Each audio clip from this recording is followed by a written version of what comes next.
Welcome back, everybody, to Niners Now. I'm your host, Brady Grustas, at Grustas Brady on X. You can follow me there. And the 49ers have a brand new kicker.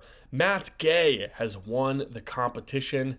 We're going to go over his career arc in today's episode. And of course, stick around until later in the show because I also want to talk about the impending free agents for the 49ers and talk about who might be sticking around and who might be leaving. But of course, before we begin, go ahead and subscribe down below. The support has been awesome so far, you guys. So please leave a like, leave a comment, subscribe, and let's get into it. So like I said, Matt Gay has officially won the kicking competition for San Francisco. The Niners brought in 5 kickers over the last 2 days or so. Matt Gay, who won the job. Cade York also worked out for the Niners on Wednesday. He spent some time with the Bengals. Has not really been much of anything in his career so far.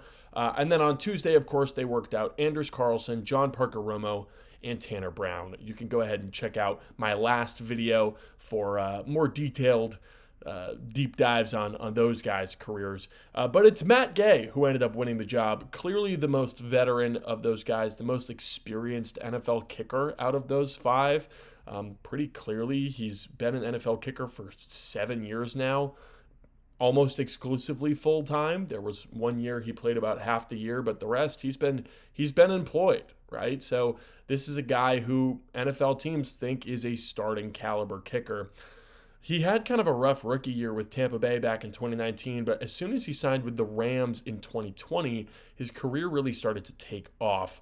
Had a pretty decent year in 2020, and then was a Pro Bowler in the best year of his career, 2021, when the Rams won the Super Bowl.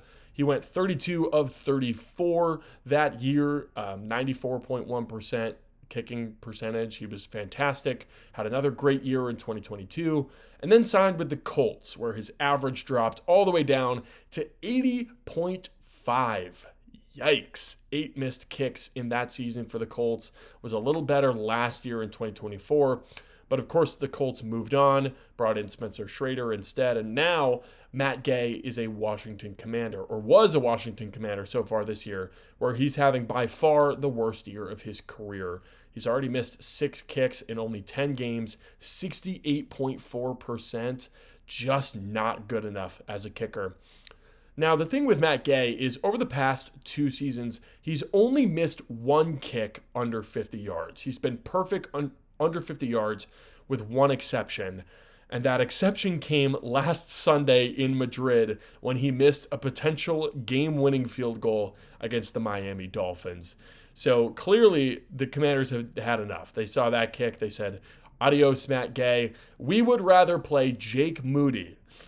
Yeah, the Commanders have replaced Matt Gay with Jake Moody, and now the 49ers are bringing in Matt Gay to be their kicker. Life can be so cruel and so ironic sometimes. But yeah, clearly Matt Gay's issues are from 50 and over, right? That is clearly the problem. Under 50 yards, he's pretty great. And that's the benchmark for NFL kickers these days. You kind of have to be automatic under 50 yards if you're going to be a rostered NFL kicker. And over the past couple of years, at least, Matt Gay has been that. He's been pretty automatic. It's been the over 50 yards, which is a real issue, right? Over the last 2 seasons alone, in 2024, Matt Gay was 3 for 9 over 50 yards with a long of 56. And then so far this year, he's 4 for 9. So he's missed more than he's made each of the last 2 seasons. You do not want this guy taking kicks over 50 yards. You just don't want that to happen. Now, on the plus side, he's been completely perfect for extra points, right? 100% extra point rate each of the past 2 seasons. And hopefully that's what he'll be doing for the 49ers, right? Hopefully he's not kicking too many field goals against the Carolina Panthers defense. Hopefully he's just kicking extra points. If Matt Gay goes his entire 49ers tenure without attempting a single 50-yard field goal, I think that would be a resounding success for the 49ers. So Matt Gay is here. He wins the kicker battle. Let me know what you think of Matt Gay down below in the comments. Now, let's talk about some practice squad shuffling. They bring in Matt Gay to the practice squad. Should have mentioned that. He's on the practice squad. He's not on the 53-man roster. So surely that means that Eddie Pinheiro will not go on IR, and he should be back fairly soon. But there were some other practice squad moves. The 49ers brought in linebacker Stone Blanton to the practice squad and released wide receiver Russell Gage. Now, Blanton is not surprising to me, right? He's been with the team a couple of times. He was an undrafted free agent back in the summertime, and then also signed, I believe, sometime mid-season too, for a brief stint on the practice squad. He's been kind of on and off and sort of in the 49ers rotation this entire year. Good instincts, pretty decent defender, didn't get a whole lot of run in the preseason, but now he is the third string Mike behind presumably Curtis Robinson and Jalen Graham. So good to have Stone Blanton at least back in the building if they need to elevate him. But the more interesting story, I think, here is Russell Gage. I mean, Gage was a revelation in training camp. He was a guy that people thought was really pushing for a 53-man roster spot. He was cooking everybody, not just Upton Stout, who's proved to have issues covering people at the NFL level. He was cooking everybody, right, on other teams too. And it's just so interesting that he's gone from this, this hero of training camp and preseason to now off the roster in week 12. It's a far fall from Russell Gage. It was a pleasure having him on the team. Hopefully he'll be back relatively soon once some of these guys get healthy, because he's a solid veteran receiver. We haven't had to see him much with the 49ers. I believe he's been active for a couple of games. I don't think he has a catch yet on the season, maybe one. But yeah, interesting to see how the mighty have fallen. Russell Gage was a guy who we talked about a whole lot in the very early episodes of my show. He was one of the first big storylines that I covered on Niners Now, and now he's no longer a Niner. Little wordplay there for you. Now, speaking of wide receivers, let's talk about a guy who might be a future 49er. How about Keon Coleman from the Buffalo Bills? He was inactive last week, a healthy scratch, after apparently he was late to a meeting. Now, this is not the first time that he's been benched or made inactive temporarily due to off-the-field concerns. Nothing legal from what I can tell, mostly sort of work ethic and punctuality type of things. And now rumor has it that Keon's going to be inactive this week against the Buffalo Bills. Now, you can argue that he's their most dynamic wide receiver, so this is certainly notable. The Buffalo Bills spent the 33rd overall pick of the 2024 draft on Keon Coleman. He was picked 2 spots after Ricky Pearsall in that sort of wide receiver run. It went Pearsall, Xavier Legette, Keon Coleman, and then Ladd McConkey at 34. And Coleman looks like he might not be a Bill for much longer. Obviously, the trade deadline has passed, but you have to wonder if Coleman is potentially on the move heading into next season. And I can't help but think he's a bigger receiver, great contested catch guy. That's his game. He's a 50-50 ball winner. I wonder if he could potentially be a Jawan Jennings replacement. We're going to talk later in the show about Jawan Jennings, who is an impending free agent. And it could be interesting to bring in a young receiver with some real first-round pedigree type of talent to the roster. I know he was the first pick of the second round, but it's so close. He could have gone in the first round had Buffalo not traded back. So first-round talent for sure, I think, for Keon Coleman. And while he has not completely worked out in the pros, he's shown some flashes, absolutely. And I'm really interested to see if Kyle Shanahan or John Lynch would be interested. Now, my question is, are you interested? Would you like if Keon Coleman was a 49er? And what would you trade for him in the offseason if you did want to bring in Keon Coleman? Let me know down below in the comments. Leave your thoughts, and I'll be sure to read them. Now, let's go over these free agents. The 49ers have a big group of impending free agents heading into the offseason. And while there are still games left to play, I want to take a quick little preview. I want to look ahead and see who the 49ers might need to replace or might need to retain this offseason.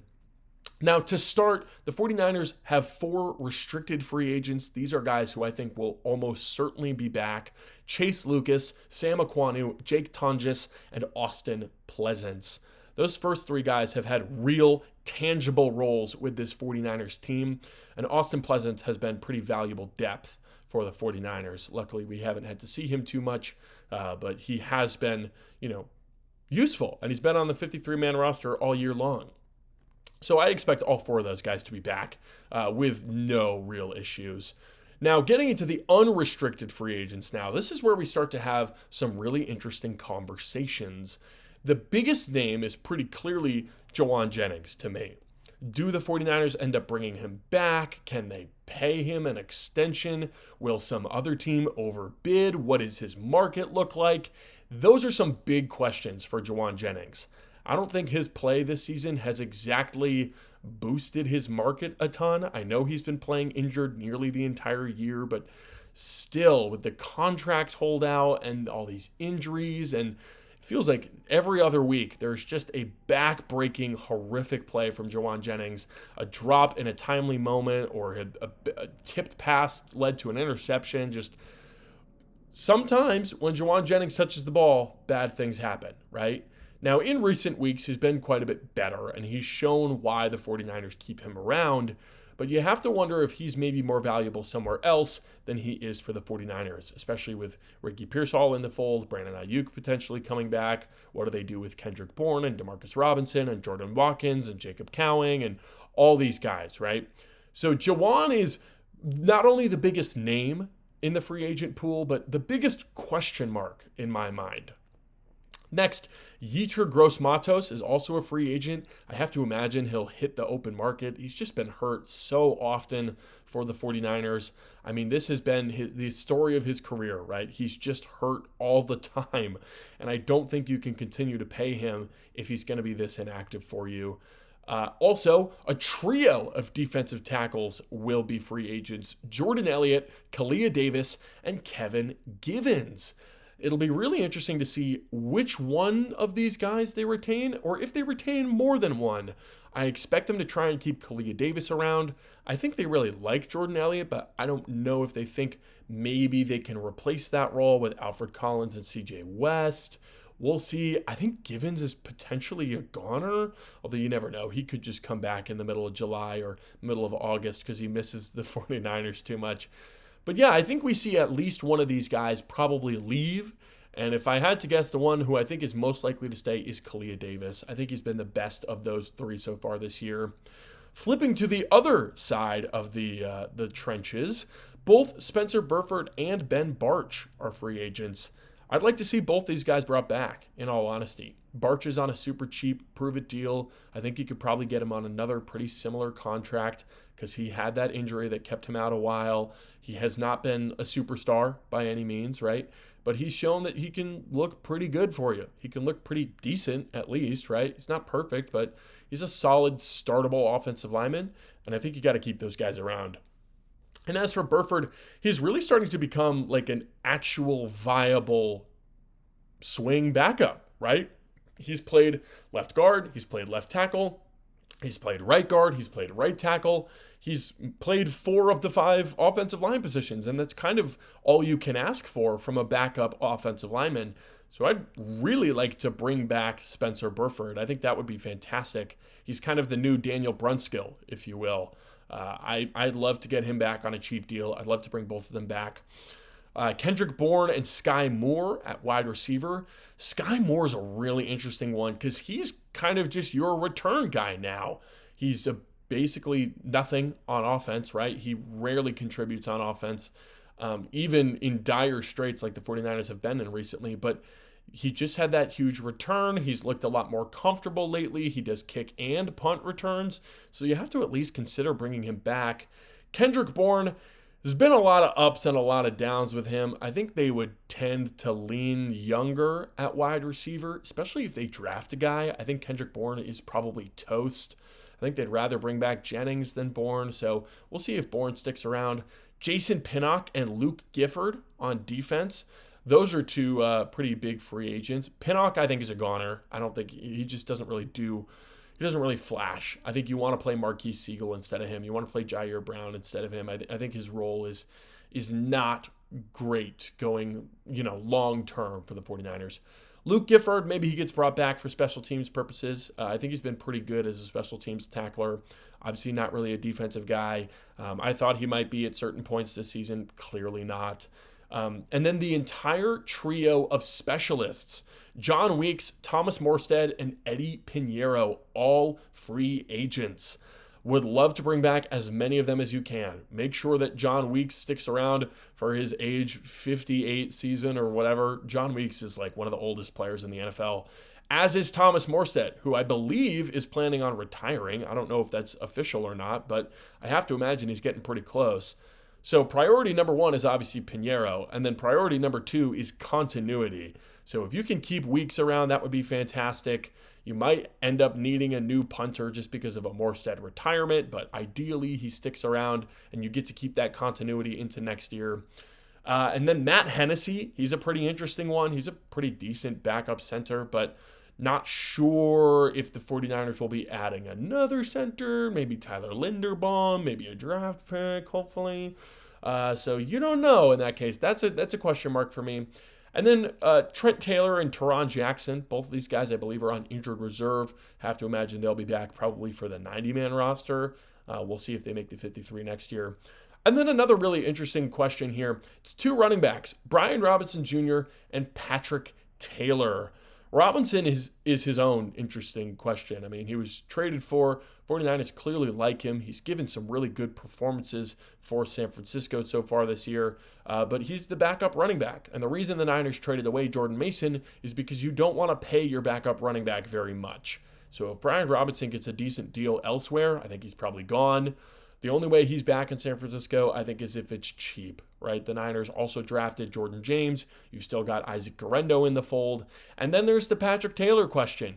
People forget, Patrick Taylor was balling out in training camp. There was people coming in and out of the lineup. Isaac Guerendo was hurt. Jordan James was hurt. Brian Robinson wasn't a Niner yet. Christian McCaffrey was taking vet days and stuff. And Patrick Taylor looked really good. He looked great, honestly.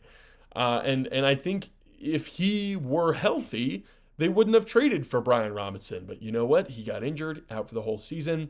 And I really hope that they can bring him back because he's a guy who I actually believe in this offense. Took him a little while, but he's got some special teams versatility, and I think he can actually run the rock and be a bigger back, kind of like a Brian Robinson Jr. So Patrick Taylor, I hope they keep as well.